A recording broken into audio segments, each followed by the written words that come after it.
Good afternoon, everybody, and thank you for joining us. For those of you who don't know me, my name is Jeremy Burton, and I am the Executive Director of the Jewish Community Relations Council of Greater Boston. I'm very excited for today's conversation with my friend and colleague, Lital Carmel. But before we get there, I just want to acknowledge this is a conversation about community. And of course, we as a Jewish community, whether we are the IAC Boston or different parts of our community or anywhere across America, are all still feeling and dealing with the trauma and the reactions to the horrific events this weekend in Texas. I hope that some of you were able to join our community briefing last night together with ADL New England and Combined Jewish Philanthropies. And one of the things we just want to keep underscoring is that what happened in Texas this weekend, what happened in Pittsburgh or Poway or Jersey City could happen anywhere. And we need to be prepared. We need to be addressing these issues in every community. One aspect, which I talked about last night, is the role of our government in helping us have the resources to make sure that we can gather as community and as communities to celebrate, to live, and to be proudly and joyously Jewish community. Last year, the Department of Homeland Security's nonprofit security grant programs allocated $180 million to this work, benefiting not only the Jewish community, but all vulnerable communities. And only about half of all applications for that funding were able to be funded through that dollar amount. And so this week, we, JCRC, together with the Jewish Federations of North America and their local advocacy and government affairs teams around the country, are urging Congress to double the funding for FEMA's nonprofit security grant program for the coming year, to allow Jewish and other institutions targeted by hate, violence, and threats to be able to protect our communities. We ask you to do one thing today, if you haven't already done so last night, which is to contact your member of Congress and urge them to double the nonprofit security grant funding. It takes all of us, and we all have a role to play in making sure our voices are heard and that our delegation understands the importance of this resource so that we can continue to advance the security, safety, and the vibrant lives of Jewish communities. We'll put the link to the Take Action at Jewish Together in the chat, and we'll also include it in the follow-up from today's program. So thank you for taking just 3 minutes out of your day to take action. So turning to today's conversation. In December, we at JCRC launched a new series of conversations with the people who lead the organizations that make up the JCRC, specifically the over 40 organizations that are the JCRC Council. These organizations are local, they are regional offices of national organizations. They have a wide range of spectrums, perspectives, and purposes, from cultural to advocacy, to identity-based, to congregational, including representing over 130 synagogues and temples in the greater Boston area. We want to get to know them, and we want to highlight who they are, how they think about community, and how they think about this greater community that we all make up together. I've been sitting down and talking to my colleagues about what brought them into this work, how they practice building vibrant Jewish community, and how they think about the idea of community. And I'm very thrilled to be joined today by our second guest in this series, my colleague Lital Carmel, Regional Director of the Israeli American Council of Boston. Lital has worked for over 10 years in the education department of the Jewish Agency, half that time serving as a shlichah for the San Francisco Bay Area Jewish community, where she spent time working with college students and young adults before coming to Boston. We'll put her full bio from the IAC website in the chat as well, so you can read more about her. But I'm excited for those of you who don't know her to get to know her, and I'm excited to have this conversation about things that we spend a lot of time talking about. Before we begin, I'll just remind our guests and our participants that the Q&A function is available. You're welcome to put stuff in the Q&A, and I'll try to pull that out as we get into the conversation and include it in our discussion.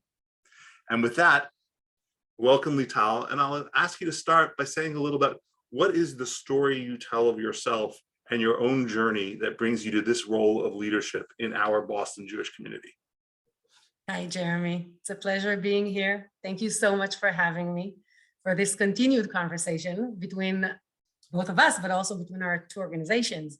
But before I go there, I actually want to go back to the first topic that you discussed. And after yesterday's conversation, that yet again, I thought to myself how incredibly lucky we are to have the community leadership that we have here in Boston, whether it's CJP and ADL and JCRC led by you. That conversation of 1,400 participants, which is unthinkable, I think, also like in the scale of our community, makes us all feel so much safer and so much more together. And it actually made me think right after the conversation, what a better world it would be if every community had a community relations council. And I just want to reiterate, I think that your job is crucial.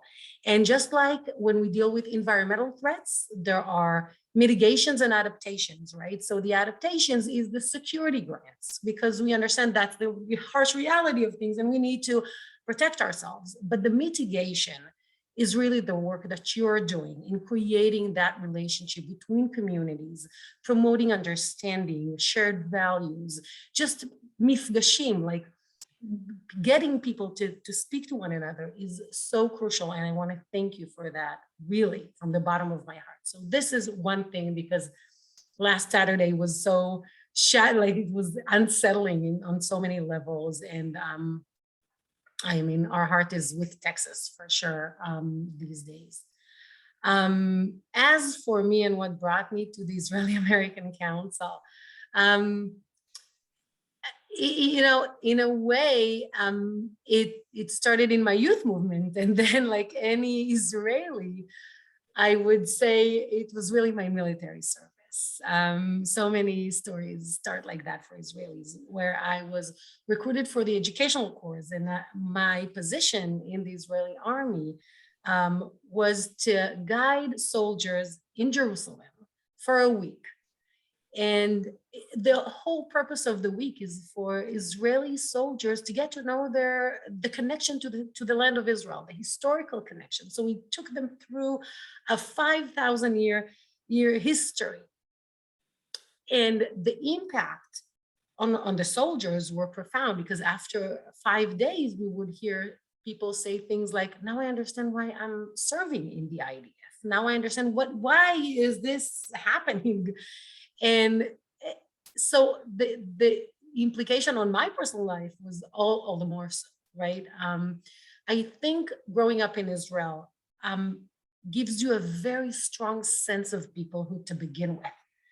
But when you take the time and really learn and delve into that, what does that mean? And what's the historical context? And, you know, generations upon generations, it makes it so much stronger. So for me, it was very clear that, you know, after my military service, I learned the history of the Jewish people, and then contemporary Jewry for my master's, and worked for the Jewish Agency and was shlicha, et cetera, et cetera. So, but it all stemmed from that time where I was lucky enough to have a state-funded, I guess, educational experience that really shaped who I am today. Yeah, it's first of all, thank you for that. Thank you for those comments about us and our work. I know, and we'll get into some of this, I value you and value the partnership and what you bring into this work with us as so much as well.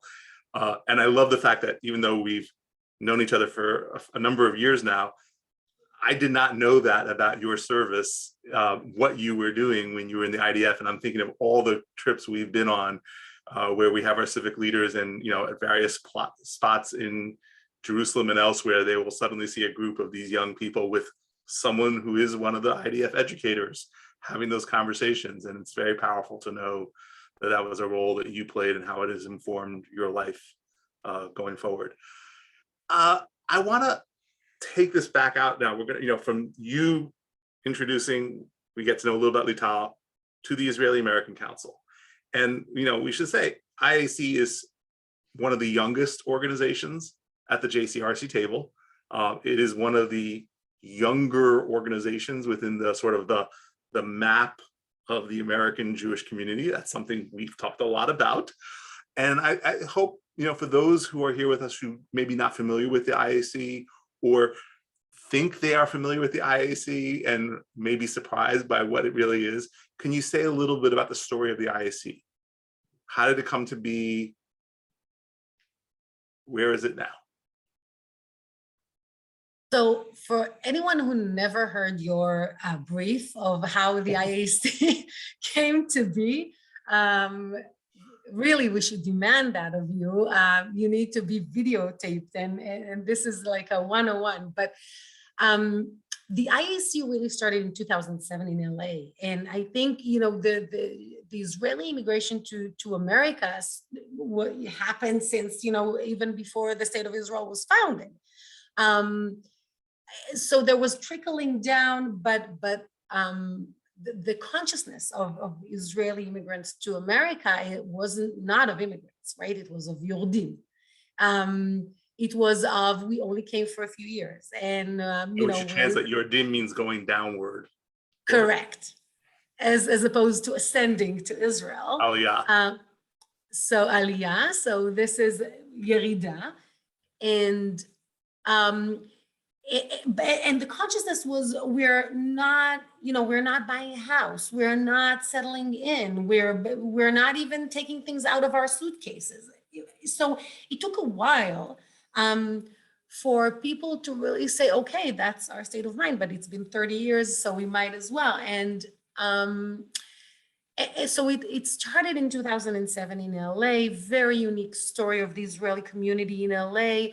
And then in 2014, the potential for a national organization came about. It was very much evident from other communities saying, hey, we want an IAC as well. How do we go about that? By the way, we still see it in our conferences, because when you come to one of the IAC summits in Florida, then you will meet people from Canada and from Mexico, and they'll all say, we also want IAC. Now there's thanks to COVID, I guess, there's a flourishing Israeli community in Costa Rica. Now they're also considering. So wherever there are expats, Israelis, the need to come together and be a part of a community is great. And then we were fortunate enough to have that partnership with Miriam and Sheldon Edelson. And they funded that expansion outside of LA. We opened our chapter here in 2014. The official story is that we were the first out of LA. The real data shows otherwise, but we won't let that confuse us. And we've been here ever since. We have our physical merkaz in center. And if you look at our weekly calendar, most evenings we have between 2 and 3 activities. And I always said that it's not because our activities are so amazing. Yes, they're great. It's because we're actually, there's a need, the market's there, the need is there, and we're answering a very specific need.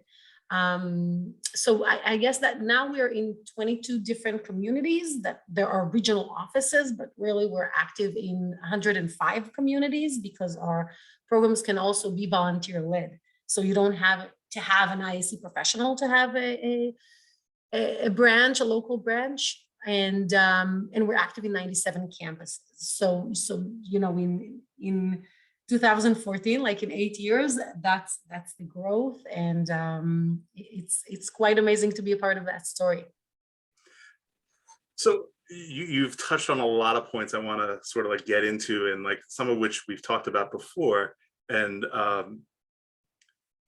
maybe we'll come back to this later. The specifics that you referenced, the talk that I do with your folks, and I often, for those who have not been to one of the talks that I do for IAC Boston, they have a leadership program called Gvanim, and it's very much training Israeli Americans to be leaders. And I come and talk to them, and I do this whole sort of like a story of the American Jewish community going back to 350 odd years or so.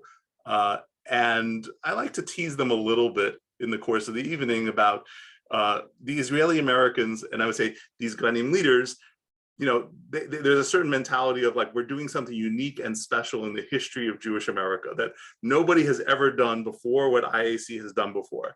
Never. And never, ever. And, you know, I don't want to spoil it for anybody who's never seen the talk, but suffice to say, we walk them through a certain evidence that shows that, as they say, there's nothing new under the sun.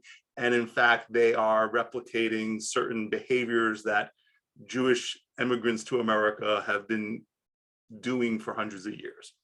So let me say that by way of framing, you know, there was an IAC in LA, there starts to be demand elsewhere. Let's talk about Boston specifically. And, you know, because this is about community and we want to talk today about our community here in Boston. Suffice to say that before 2007 or 2016, whenever, there was already a lot of Jewish life in Boston. We have a very vibrant Jewish community. We have a lot of interconnected Jewish community. Why did these Israeli expats, to use your term, who were here, need to create another organization?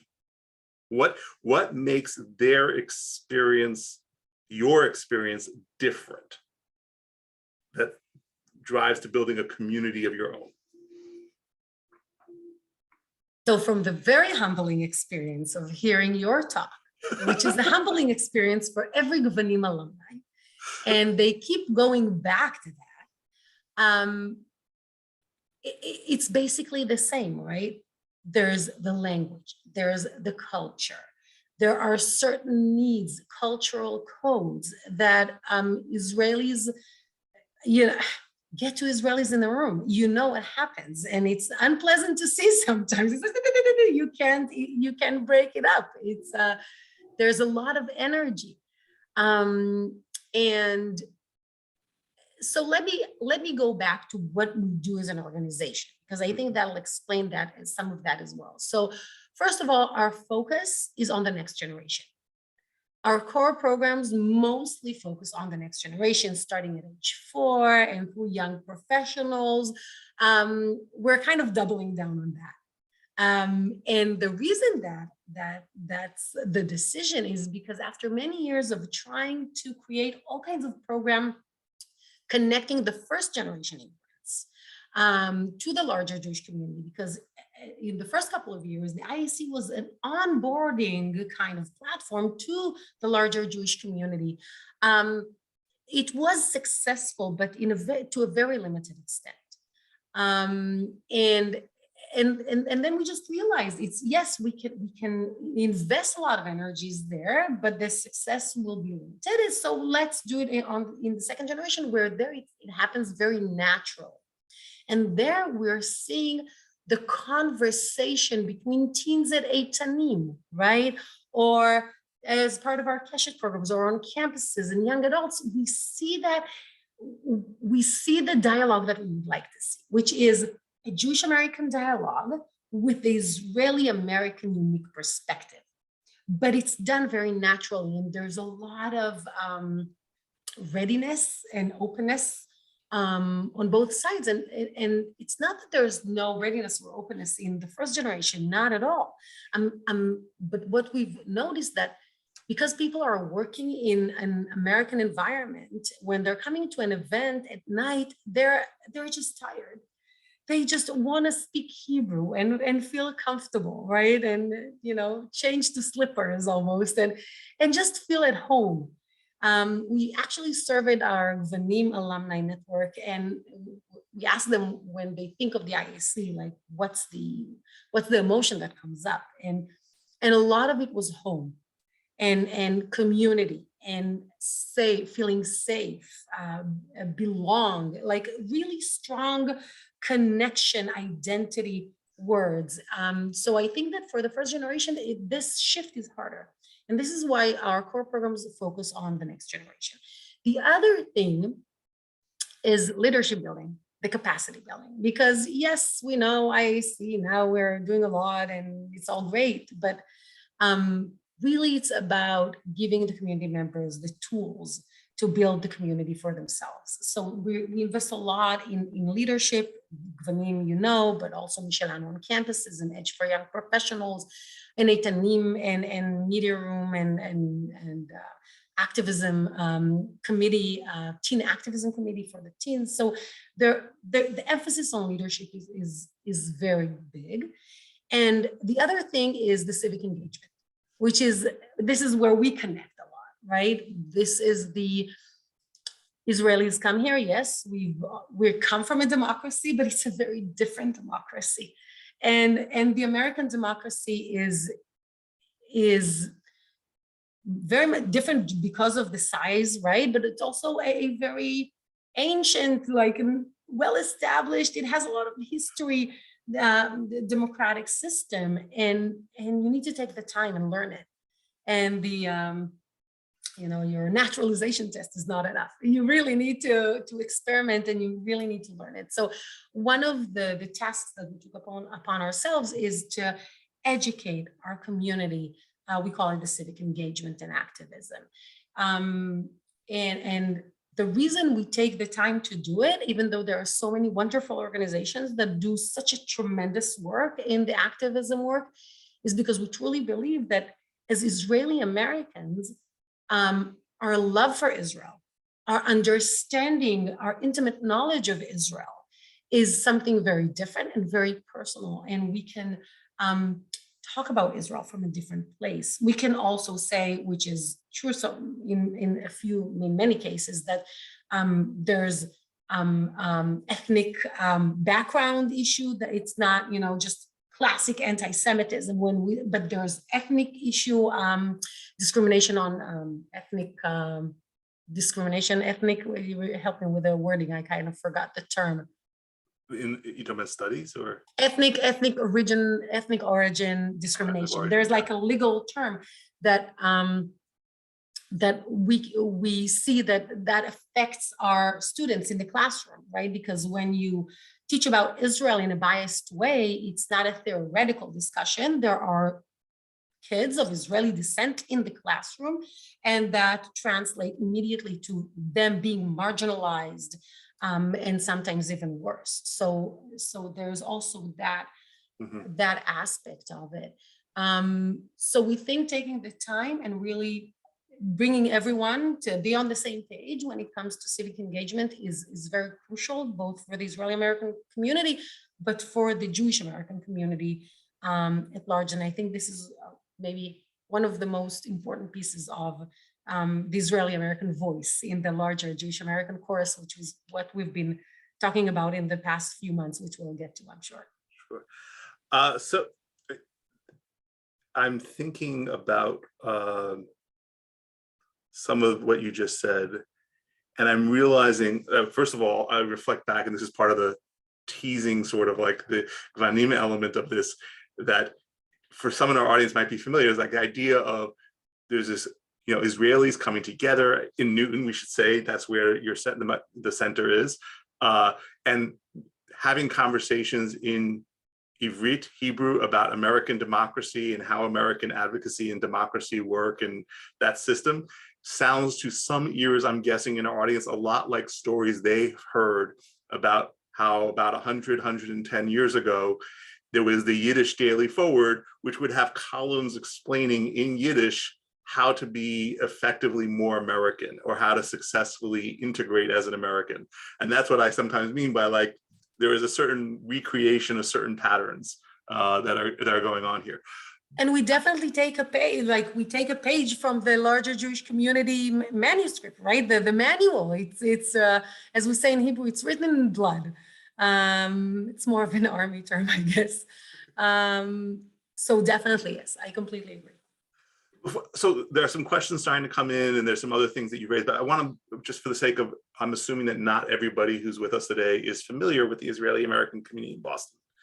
Let's just take a moment to say, who are the Israeli Americans in Boston? We know we had a population study a few years back that showed that about 10% of Jewish households in Boston identify as Israeli American.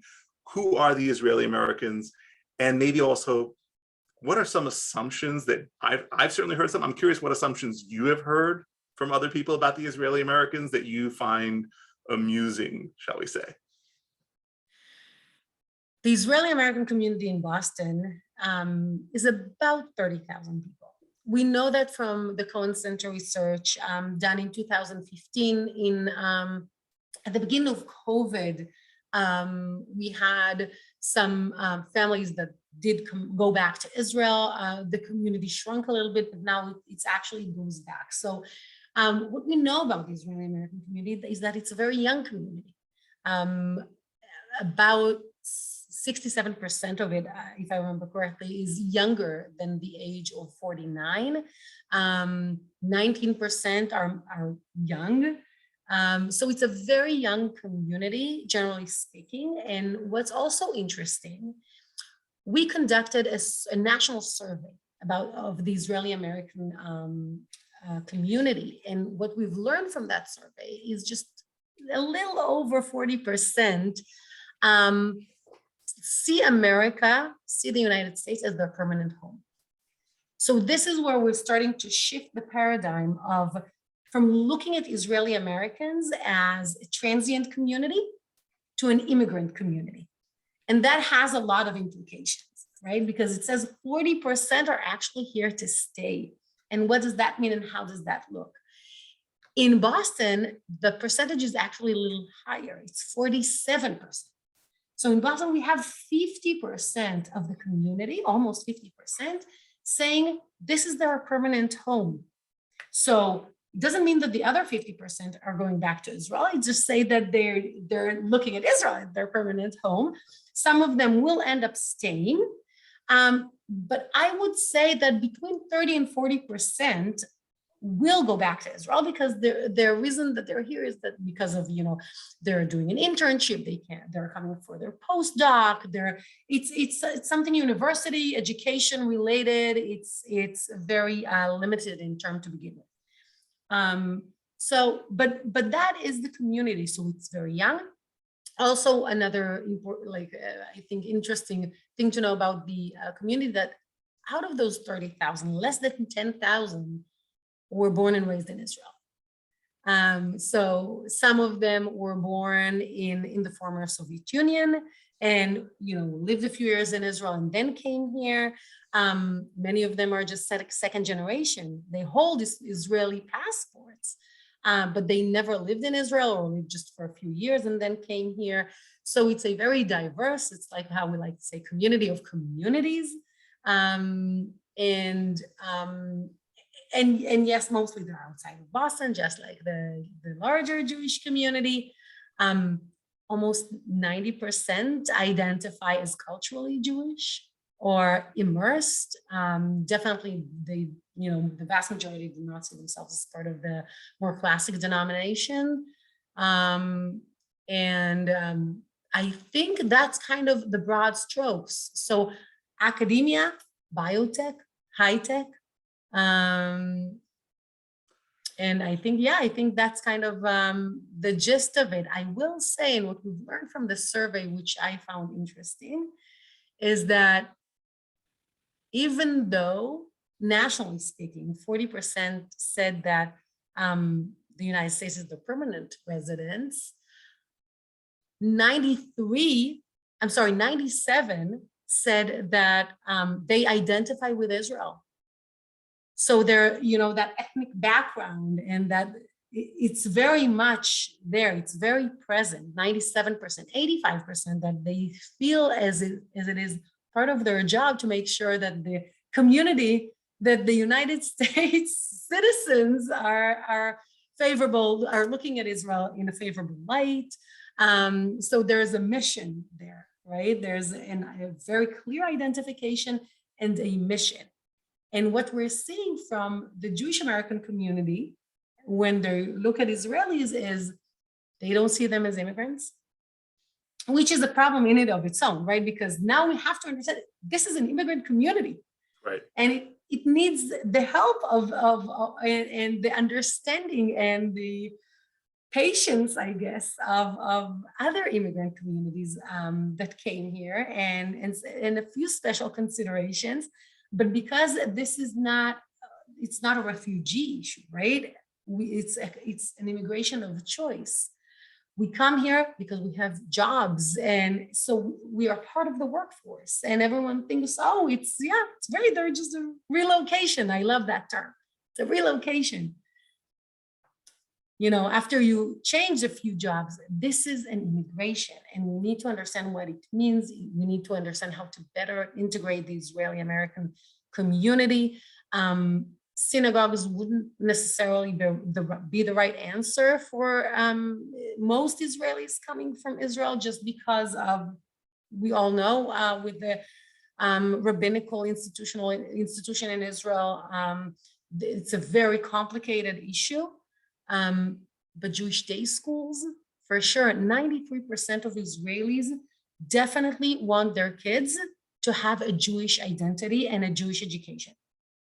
And that is one of the issues. I can say that for me as a mother, not only I have a generational gap between me and my kids, I have a language gap, I have a cultural gap. Now I also have a Jewish background gap, right? Because I grew up, I studied the Torah in school. Right. And there's all those stories, all and we holidays. should clarify, in government-funded public school. Yes, government completely. So there's, the gap is enormous. And I think for Israeli parents, it's an issue that has not been resolved yet in a satisfactory way. So there's a lot of work to be done. So I hope it's obvious now to those who are just getting to know Lital for the first time that she spends a lot of time thinking about the data, the facts, the information that's out there, and analyzing the unique nature of the Israeli American community. Because we're talking about communities, and we're also talking about what makes the Israeli American part of our community different, or different experiences. And I love this really naming of immigration as one of those aspects. And so really, I think it's important as we think about the larger conversation. Obviously, we at JCRC, our community is very known for its sort of like out front vocal advocacy on issues of immigration. But for most Jewish Americans, that's a story of legacy memory, you know, from generations past, or it's a story about what we think about the idea of America. And yet, for the Israeli American part of our community, it's still a very first generation. It's a present experience. And we often forget that there is a significant part of our community that is navigating the experiences and needs as immigrants that is specific. And we should also say that there are other parts of the community, not just Israeli, for example, the Russian population, which is significant, that is also, you know, still in that generational adaptation and experience of that. And is, to Lital's point, somewhat different because there's a refugee element that comes up in other parts of the Jewish community. But you know, this larger issue of sort of like things that you experience or things that Israeli Americans experience differently from other Jewish Americans is something that personally fascinates me. And I know Lital knows where I'm going, because I like, this is it has stuck with me for several years now. There was an event that IAC, you organized together with CJP a few years ago, and it was sort of tied to Yom HaAtzmaut, Israel independence. It was an Israel Celebration Day. And it was essentially a sing-along concert at, I think it was at House of Blues in Fenway. And it was, the entire community was invited to come to this event. And the idea was that this Israeli group that basically trains mass audiences to do sing-along songs was going to lead the audience in a sing-along. And just to say it, the song they chose was a Bon Jovi song. And the information comes out a couple of days before with the script, so that you can start studying the words in case you don't know Bon Jovi.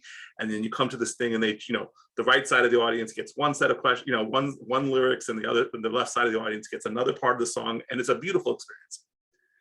But what happened, and I found this so fascinating, and we've talked about this a bit, and I want to unpack this with you, is that we started to hear from Jewish Americans who are not Israeli in the days leading up to the event that were disappointed by the choice of song. And their point, expressed by various people in notes to CJP, to IAC, I saw several of them myself, was effectively, if we're coming together for a Celebrate Israel Day, then we need to be singing Israeli songs written Ivrit in Hebrew.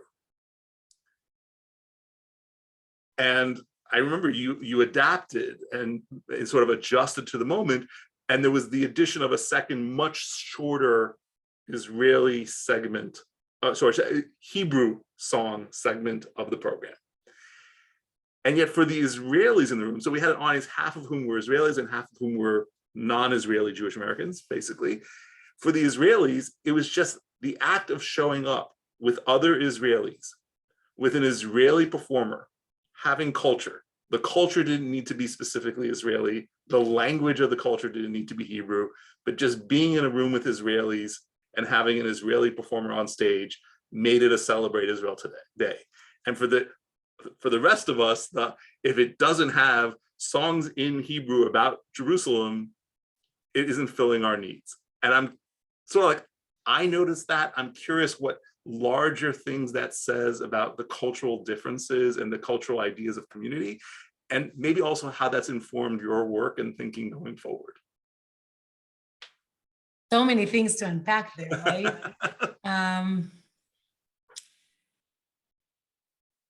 We spoke about it before. I think that the major difference between the Israeli immigration to the United States and different Jewish immigration to the United States is the conscience of majority. We're coming from a state where we are the majority. It's a Jewish state, and we're the majority, and that's how we grew up. And that's what we've soaked all our lives. And then now we are part of a minority, a community that is a minority with a state of mind of a minority. And what does that mean, right? So the Jewish American community, when they come together, it's around a content that connects them to one another, to the community, to the Jewish past, to Jewish values, whatever. There needs to be a connecting tissue that is the content. And for Israelis, it's just the being together, in a sense, right? It needs to be fun. It needs to be well done. It needs to be thoughtful. We thought that choosing the Bon Jovi song where he says, "It's my life," and singing out loud, and I'm going to shout it out loud, and it's that, it would speak something to, being powerful, being united, being together, speaking out. And for, as you said, for many Jewish Americans, that wasn't enough. And then we added the Hebrew song, which, by the way, we had a committee to choose the song. It wasn't done easily. We've debated for months. And we had a very long list of American songs and Israeli songs, Hebrew, everything. And it was very difficult because for Israelis to agree on a Hebrew song, 100% it will not be the same Hebrew song that Jewish Americans want. So we couldn't agree there. And then we chose a song, I think it was Al Advash Ve'al Oket, which is like a Hebrew classical, and many know it. And what ended up happening is that when we started working with Kulam on that song, only the Israelis sang. And everyone who's not a Hebrew speaker didn't find their place. It was difficult. It was frustrating in the experience. And I think that there is a gap in that realization that if you want to do something that is just a few hours, it's a 2-hour thing. It's very short. We're coming together. It's an Israeli concept. It's a very cool hype group from Israel. Like, how do you orchestrate this experience to be a successful one to everyone? It's difficult, and I get that. I'm also very much of content, and I love that. But sometimes it's just it's too complicated. And I think you nailed it there. Like for Israelis, that is enough, and this is why we come together, because we are so familiar and in that setting of just a room with 3,000 other people like us. And for Jewish Americans, there needs to be another step. And we're still working. I think that this partnership with CJP around Celebrate Israel is a beautiful one because we have this discussion every year. Mark and I, this is like a recurring theme of, okay, we're celebrating Israel, but it's for the Bostonian Jewish community and how Israel can be, one unifying force, and how do we to translate that, and it's a trial and error. And every year we try something new, and I'll let you know when we'll find the right formula. We're not quite there yet, but we'll keep trying. Well, I know when we find the right formula, I certainly plan on being there because I love going to these events.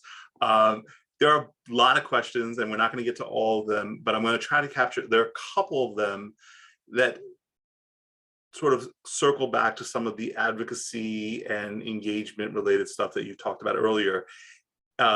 People are asking about sort of like resources and programs, as you talked about, sort of like Israeli American kids in the classroom who experience certain things, like for the ethnic sort of studies, ethnic origin conversations. And somebody else is asking about being a defender of Israel or being an Israeli American and advocating in support of Israel at certain times in the public and the media, and how that gets messy and ugly and defensive. And rather than get into, because we could probably talk for 2 hours about sort of like the advocacy, like the issues, and people are looking for talking points, maybe take a moment. Can you talk about sort of like what programs or services IAC Boston provides for those who are here who would like to follow up, get involved, maybe come to something and learn more about these issues?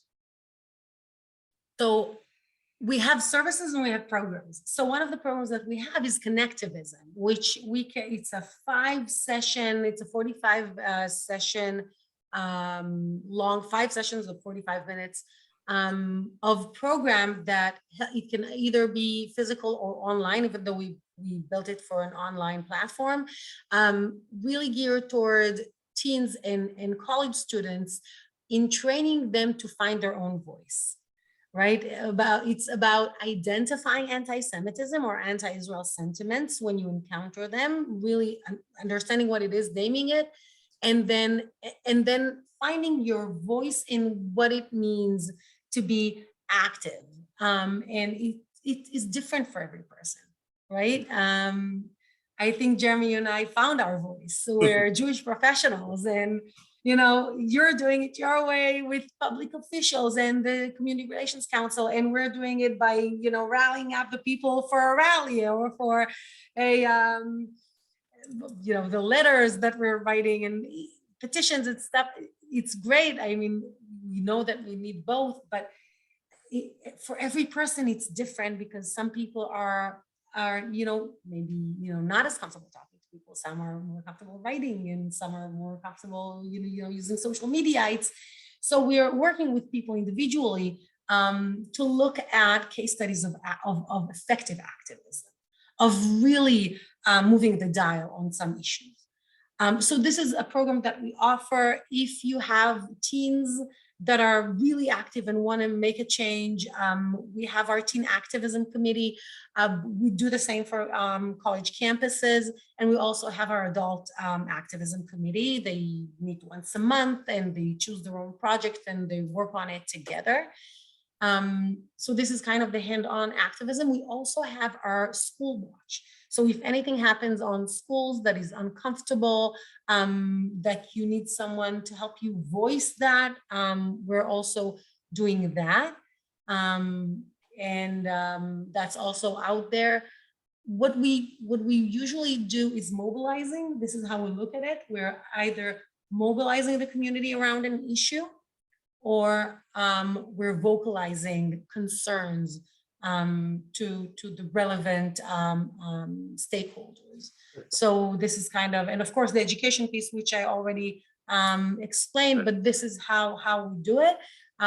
It is important to know that we, again, in that as well, we are part of the Jewish community. So we are bringing the Israeli American voice, but we are very much a part of the Jewish community, and we work in full collaboration and cooperation with JCRC and ADL and AJC and CJP and whoever is, and there are so many others, Stand With Us and Camera and wonderful organizations And we make sure that we're complementary and not, you know, we just want to make sure that our energies are used well.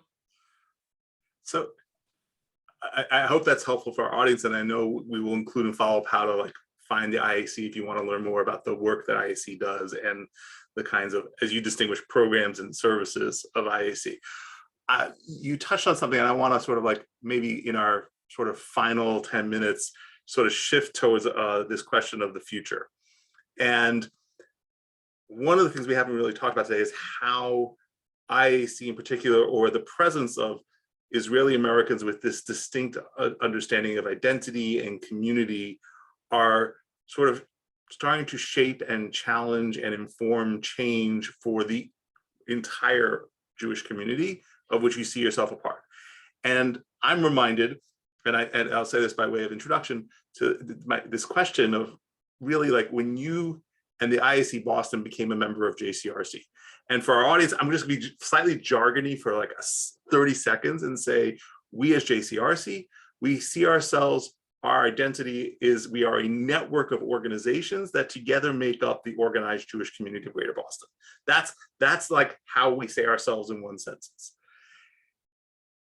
We also have like membership criteria on our website. And I remember the early conversations with the IAC Boston leadership about this, that our membership criteria is about organizations joining the table, and those organizations had to themselves have a certain number of members in Greater Boston in order to be eligible. And this is like a very, I'm gonna say this is a very Jewish American thing, that we define membership as dues paying.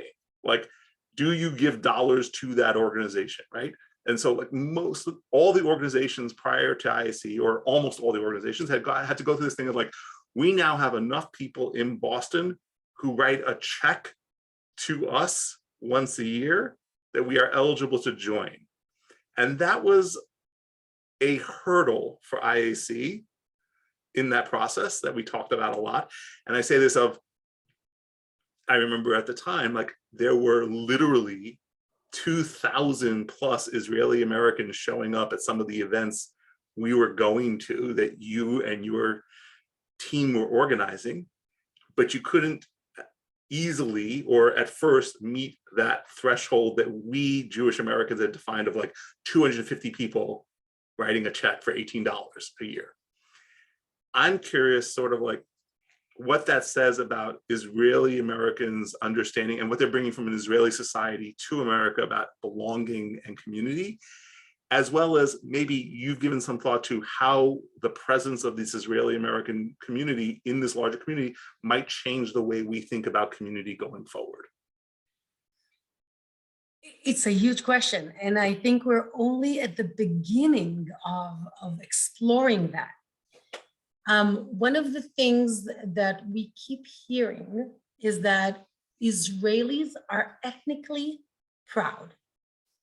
This is something that we bring with us into a room, right? We bring that into a conversation. Our belonging to the Jewish people is non-negotiable, and it's actually a badge of pride. So I think this is something that we bring unconsciously, almost. An Israeli comedian was just here, and Jewish Americans asked him, like, how you're going around those communities, and how do you talk about Israel? It's such a touchy subject, And he's like, I'm just not aware of that. I'm oblivious. So I think it's interesting what that means, and we're only at the beginning of really understanding. I think when we look at the Jewish identity of Israelis and how they define it, the fact that it's a cultural thing also is interesting, because even though it's a cultural thing and not a denominational thing, it's very strong and it's very vibrant and alive. And how can we harness that energy and bring it into the Jewish community? Is that we've seen what Birthright has done. We're learning from the Cohen Center, the Brandeis University Cohen Center, on the longitudinal effect of birthright. So we know that Israel has some of the answers to the identity challenges that we see in the millennials and the younger generations. So how do we bring everything together? I feel like we have like parts of the ingredients that we need for the stew. We're not just sure like how to combine them all and what are the right spices at this point. And I think this is why the IAC kind of embarked on this really fascinating process that we call the Israeli American Voice within the larger Jewish community. And we've had roundtables discussions in 5 communities as of yet. By June, it's supposed to happen in all 22 communities. We had a national roundtable discussion in the summit. And what we do there is we bring stakeholders and leaders from the Israeli American community and the Jewish American community, divided by subjects. And we really try to understand what is the unique Israeli American voice, what can it contribute, and how we can harness that. Because what we realize is that this is a reciprocal thing. It's not enough to have a bunch of very enthusiastic Israelis want to do something. They also need to be welcomed in and invited in. And on the other hand, that also doesn't just happen. You need to know how to get an invitation. It's a dance. And we are trying to understand what's the tune and what are the moves. So we know that there's a lot to talk about and to unpack and to research and to learn and to experiment. And we're just at the beginning. It's going to be a fascinating journey because the beginning was fascinating. And it's interesting, we finished all 5 discussions in the community when we thought of having it once a year. And all communities said it has to happen in the next 2 months. Because the energy is there on both sides, and we just need the right bridge and the vehicle. So ask me again in a few years and I might have a better answer. But all I can say is that I truly believe that an integration of the Israeli American community, a good one, a healthy one, which is in and of its own a challenge, into the larger Jewish community is crucial. And it'll diversify the opinions and the different voices. And we know diversification is good, and it's actually a sign of strength.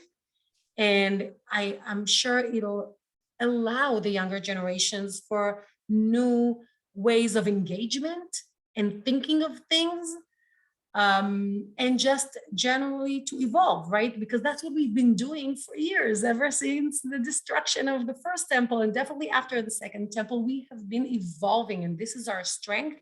So this is another step in that evolvement. We just need all hands on deck. So I invite everyone to be a part of that. I love that. And I think that's a great place to bring our conversation for today to a conclusion. As you say, we're just at the beginning. We're just at the beginning of a conversation.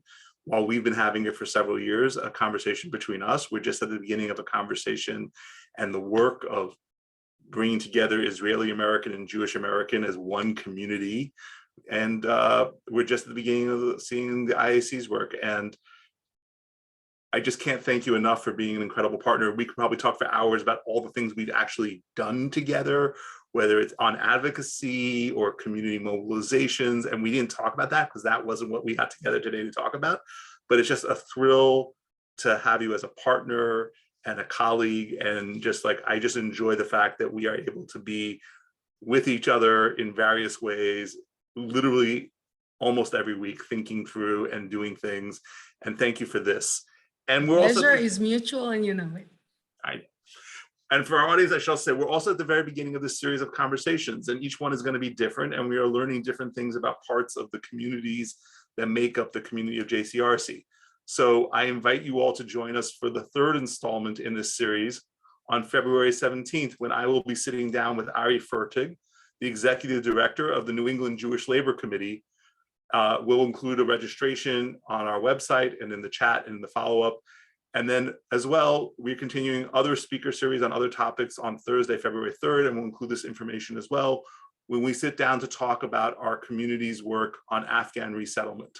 And we'll be meeting with some of the people in our community who've been doing the work of building an infrastructure to welcome the Afghan immigrants who are coming to Massachusetts right now. I hope you'll join us for those conversations. Thank you everyone for joining us today. And always, always thank you, Lital. Thank you. Pleasure. Forward to seeing you soon.